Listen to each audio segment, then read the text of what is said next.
20. But before that, let's continue with this Vihiga talk.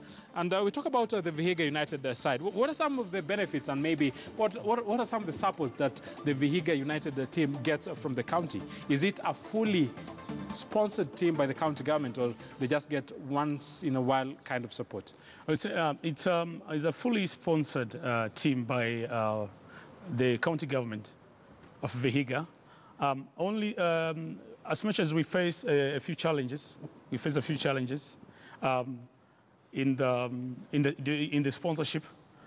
That's why we look forward to a really established sponsorship, a mode of sponsorship, and these are some of the factors that will be handled in the sports policy that I've just mentioned.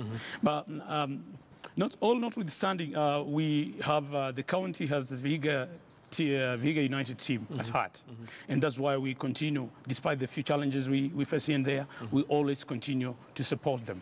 And even today, I think tomorrow they'll be facing Ulinzi at Buhungu Stadium. I would urge the viewers to come and support the team. Yeah, that's basically what I would say. It's the status of sponsorship to the team. You pay the players directly, or actually, yeah, the players and the technical bench, are paid directly by the county. People usually talk about the different counties and how the different counties ought to have football teams. Yes. Is this an example that different counties maybe need to take? Because we have a number of teams all over the country, some of the teams that will always struggle, financial issues, but there are counties there, the county governments maybe, they can go out there and say, let's support this team and make this a county a fair team.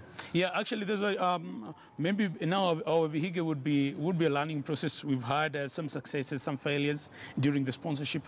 I would say, yes, the counties should not be afraid to go ahead and support their team. Because first of all, the county is the main, is the closest sponsor that a team would go to. So only that, it should be clear.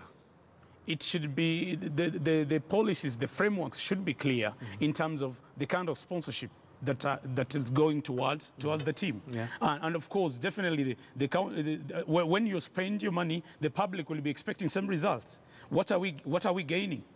Is it just or is it just like, hey, just developing and nurturing talents for an individual?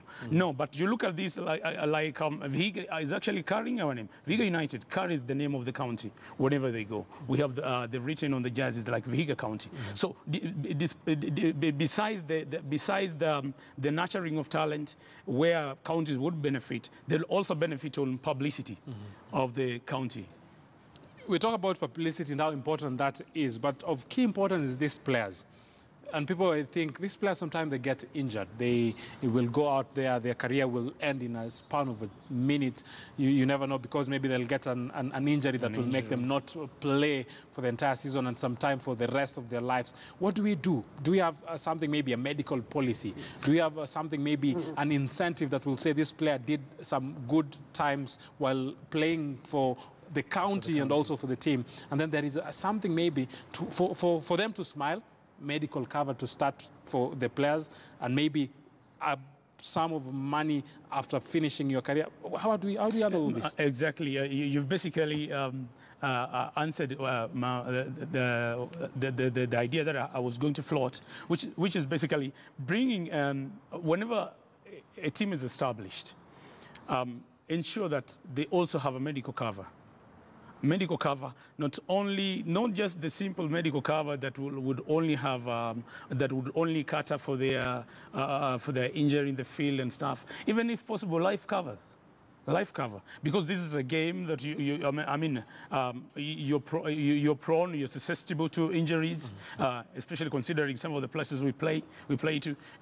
Yeah, such games like hockey and stuff. The teams or those sponsoring should try as much as they could to ensure that the players have insurance cover. Where are we at Vihiga on the same? Is it something that we have on the pipeline? Or are we working on it? Definitely, it's in the sports policy.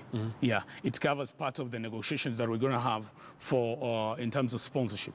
Besides the salaries, could we look at it?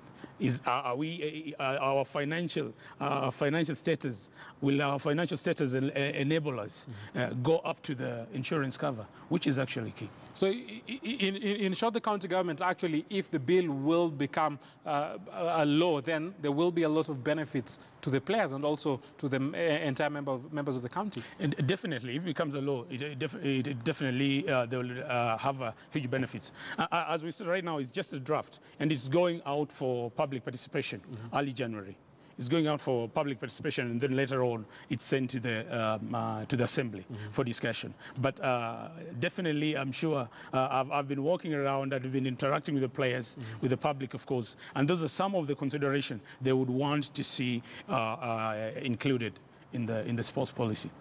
The Kenyan Premier League and the players, actually, a lot of them don't have this medical cover, but still they do what they love, and that is play football.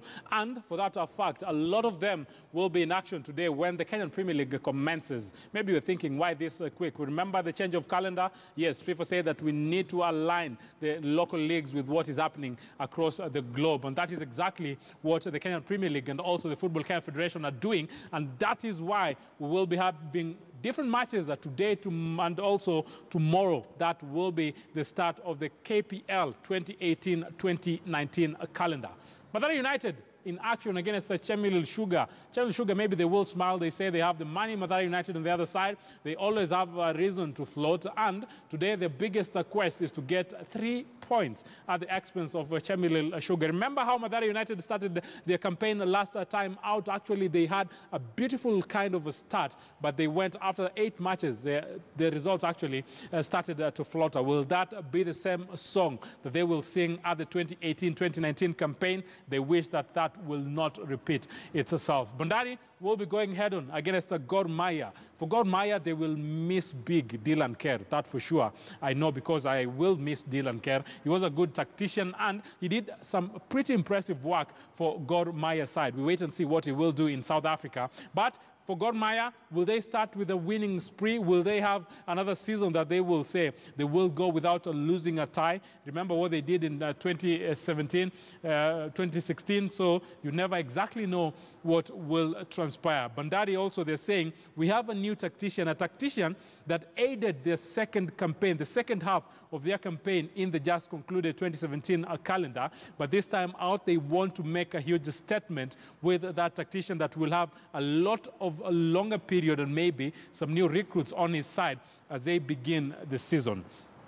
Kakamega Homeboys on their side, they play against the KCB. For KCB, they have signed a number of players, and they also have a new tactician, Franco Una. Remember what he did with the Wazito side? They came up, but they went down. Will he be able to be the man that will change the tides for KCB, and they get to survive in this league? They also come back, but they also have had a street test of what the Kenyan Premier League can be. So their quest this time out is to go head-on against the Kakamega Homeboys and see what exactly they will have in store. Posta Rangers will be playing against the Western Steamer. For Posta Rangers, it's also a crucial tie that they also need to see if and only if they will be able to get that much-needed victory. We move on to the next matches.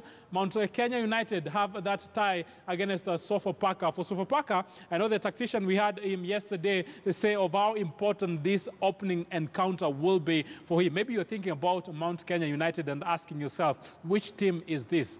Do you know? If you don't know, it is Nakumatt FC. They have rebranded, they have new ownership, new money maybe will be coming to their side, and for them, they will be playing against Sofapaka. Zoo FC have that tie against Nzoia United.